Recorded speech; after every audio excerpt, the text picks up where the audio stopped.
JSAM ministries வழங்கும் வேதமும் குறளும். இன்றைய வேத வசனம்: நான் உனக்கு போதித்து நீ நடக்க வேண்டிய வழியை உனக்கு காட்டுவேன். உன்மேல் என் கண்ணை வைத்து உனக்கு ஆலோசனை சொல்லுவேன். குறள் இப்படியாய் சொல்லுகிறது: பரிந்தோம்பி காக்க ஒழுக்கம், தெரிந்தோம்பி தேரினும் அஃதே துணை. இதனுடைய பொருள் என்னவெனில், எதனாலும் அழிந்து போகாமல் ஒழுக்கத்தை விரும்பி காத்து கொள்க.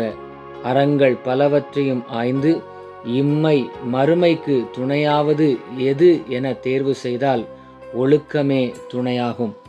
வேதவசனத்தில் கர்த்தர் இப்படியாய் சொல்லுகிறார்: பிரயோஜனமாயிருக்கிறதை உனக்கு போதித்து நீ நடக்க வேண்டிய வழியிலே உன்னை நடத்துகிற உன் தேவனாகிய கர்த்தர் நானே. சிந்தனைக்கு: கர்த்தாவே, உமது வழியை எனக்கு போதித்து என் எதிராளிகளின் நிமித்தம் செவ்வையான பாதையில் என்னை நடத்தும். ஜெபிப்போம். இரக்கமுள்ள பிதாவே, இந்த நாளுக்காக உமக்கு நன்றி. நாங்கள் மனம் போன போக்கிலே ஒழுக்கமற்று நடவாமல் உம்மாலே போதிக்கப்பட்டு செவ்வையான பாதையிலே நடக்கவும், வசனத்தை பிடித்து கொண்டு வாழ்வில் ஜெயிக்கவும் எங்களுக்கு கிருபை தாரும். இயேசுவின் நாமத்தில் பிதாவே, ஆமென். இந்த நாள் இனிய நாளாக அமைய வாழ்த்துக்கள். கர்த்தர் உங்களை ஆசீர்வதிப்பாராக. ஆமென்.